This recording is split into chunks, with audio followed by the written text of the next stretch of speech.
Assalamualaikum warahmatullahi wabarakatuh. Salam Om Swastiastu, Namo Buddhaya, salam kebajikan untuk kita semua. Di sini kami kelompok 6 akan mempresentasikan tentang perumusan strategi dan analisa persaingan. Di sini ada kelompok kami yang bernama Rania Putri Nirwanto, Amera Pisja, Putri Eka Raya, Davaraka Atsan, dan Muhammad Ervan Saputra, dan saya sendiri Ali Suciwardana. Yang pertama saya akan menerangkan tentang ancaman pendatang baru. Pendatang baru bagi suatu industri membawa kapasitas baru, keinginan untuk ikut menikmati pangsa pasar dan meraih posisi, serta amat sering pendekatan baru untuk melayani kebutuhan pelanggan. Dan menurut partner ada 5 sumber utama yang merupakan penghambat untuk masuk ke dalam industri. Kehadiran atau ketidakhadirannya menentukan sejauh mana ancaman pendatang baru dalam suatu industri. Yang pertama di sini ada skala ekonomi. Yang kedua ada diferensiasi produk. Yang ketiga ada kebutuhan akan modal. Yang keempat biaya peralihan. Yang kelima akses pada saluran industri. Oke, saya akan menjelaskan tentang skala ekonomi. Ekonomi mengacu pada menurunnya biaya produk per unit saat volume absolut dari produksi meningkatkan per periode. Contohnya seperti efisiensi Honda dalam lead bank mesin misalnya berasal dari banyaknya produk yang dihasilkan pabrik ini yang menampilkan berbagai mesin dengan bahan bakar bensin. Apabila perusahaan yang ada dalam suatu industri mencapai diferensiasi dan efisiensi yang signifikan, hal ini akan menjadi sulit bagi pendatang baru potensial untuk menjadi kompetitif. Nah, yang kedua ada diferensiasi produk. Diferensiasi produk misalnya para manajer di cabang DG Monsanto mencapai diferensiasi yang menegakkan hambatan dalam industri pemanis buatan. Ketika perusahaan ini memasakkan bahwa logo serta merek dagangannya pusaran berwarna merah dan putih, tertera di kaleng minuman ringan diet. Yang ketiga ada kebutuhan akan modal. Modal dibutuhkan tidak hanya untuk fasilitas manufaktur atau modal tetap, tetapi juga untuk membiayai lead bank, periklanan, penjualan dan servis di lapangan, kredit pada pelanggan, dan sediaan atau modal kerja. Yang keempat ada biaya peralihan pada pembeli untuk perubahan pemasok dan produk. Hal ini termasuk pelatihan ulang, biaya peralihan pelengkap, biaya mengevaluasi sumber baru, dan sebagainya. Yang kelima ada akses pada saluran distribusi.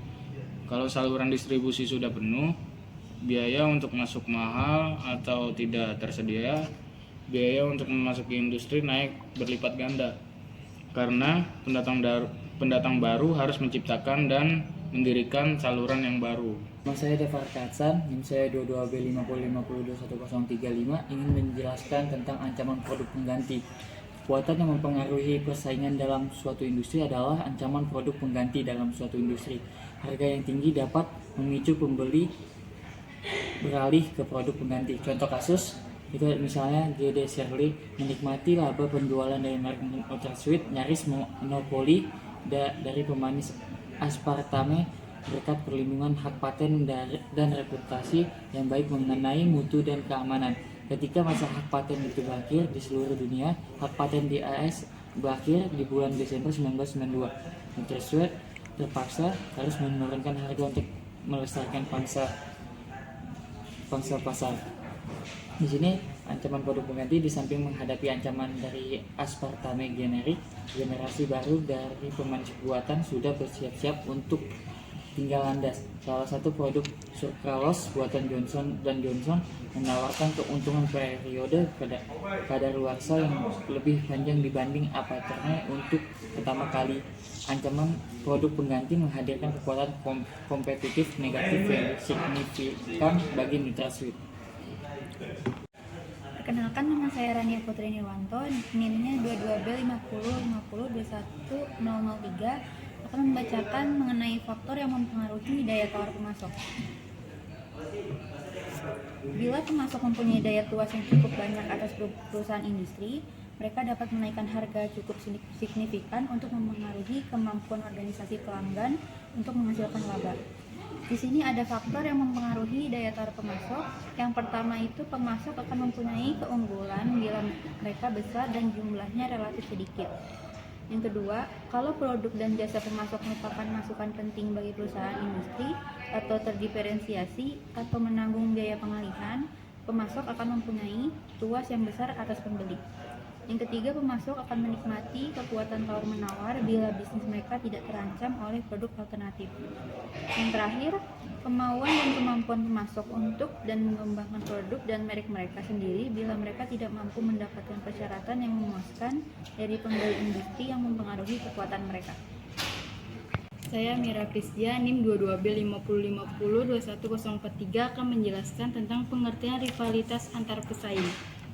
Rivalitas antar perusahaan mengacu pada semua tindakan yang diambil oleh perusahaan dalam industri untuk memperbaiki posisi mereka masing-masing dan memperoleh keunggulan atas para pesaingnya, termasuk hal-hal seperti pesaing harga, pertempuran, iklan, penetapan posisi produk, dan usaha melakukan diferensiasi. Faktor dapat menciptakan persaingan yang ketat. Yang pertama, ada suatu industri yang sudah memasuki fase dewasa. Kedua, industri dengan karakteristik biaya tetap yang tinggi selalu mendapat tekanan untuk mempertahankan produksi pada kapasitas puncak untuk menutupi biaya tetap. Yang ketiga, kurangnya diferensiasi atau tidak adanya biaya pengalihan yang mendorong pembeli untuk melakukan produk atau jasa sebagai komoditi dan mencari harga paling baik.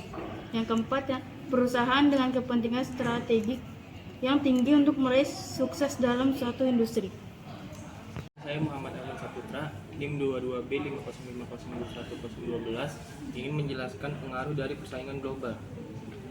Konsekuensi yang tidak dapat dihindari dari peluasan kegiatan pemasaran global adalah tumbuhnya persaingan global. Dalam semua industri, persaingan global merupakan faktor kritis yang mempengaruhi sukses. Dalam beberapa industri, perusahaan global praktis menyisihkan semua perusahaan lain dari pasar mereka. Menurut Michael A. Porter, ada atau tidaknya atribut tertentu setiap negara mempengaruhi perkembangan industri. Porter menjelaskan atribut-atribut ini: kondisi faktor, kondisi permintaan, industri terkait, dan industri pendukung, struktur dan persaingan perusahaan dalam bentuk belah ketupat negara atau national diamonds.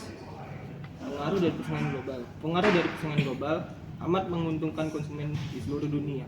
Di Amerika Serikat, perusahaan asing menyediakan produk mobil bagi konsumen dan karakter harga dan performanya sesuai dengan keinginan mereka.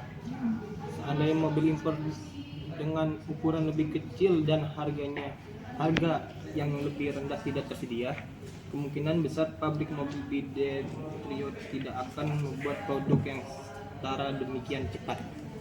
Kenyataan mengenai mobil di Amerika Serikat berlaku untuk setiap kelas produk di seluruh dunia. Persaingan global memperluas macam produk dan meningkatkan kemungkinan konsumen akan memperoleh apa yang mereka inginkan. Perkenalkan, nama saya Firda Caraya dengan NIM 22B5060210024. Di sini saya akan menjelaskan tentang strategi perusahaan dalam menghadapi pesaing. Perbedaan dalam gaya manajemen, keterampilan mengorganisasikan, dan perspektif strategis menciptakan keunggulan dari kerugian untuk perusahaan yang bersaing di berbagai tipe industri. Seperti juga perbedaan dalam intensitas persaingan di domestik. Contohnya itu di Jerman, misalnya struktur perusahaan dan gaya manajemen cenderung bersifat hierarkis.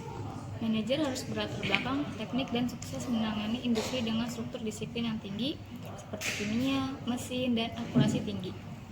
Di perusahaan Italia, sebaliknya, cenderung tampak seperti dan dijalankan seperti bisnis keluarga kecil yang menekankan pada penyesuaian produk pesanan dari produk-produk standar. Pasar modal dan sikap terhadap investasi merupakan bagian dari lingkungan nasional yang penting. Yang kedua itu adalah pasar modal dan sikap terhadap investasi merupakan bagian dari lingkungan nasional yang penting, dan keunggulan bersaing berasal dari persaingan domestik. Karena persaingan domestik membuat industri tetap dinamik dan terus-menerus memberi tekanan pada perbaikan dan inovasi. Persaingan lokal memaksa perusahaan mengembangkan produk baru, memperbaiki produk yang sudah ada, menurunkan biaya dan harga, mengembangkan teknologi baru, dan memperbaiki mutu serta pelayanan. Maka dari itu, pesaing domestik harus saling bertempur bukan hanya demi pangsa pasar, tapi juga demi karyawan berbakat, terobosan litbang, dan prestis di pasar negara sendiri. Oke, demikian dari kami presentasi dari kelompok. Nah, apabila ada kurang atau lebih boleh di komen di link di bawah ini. Terima kasih. Dadah. Assalamualaikum.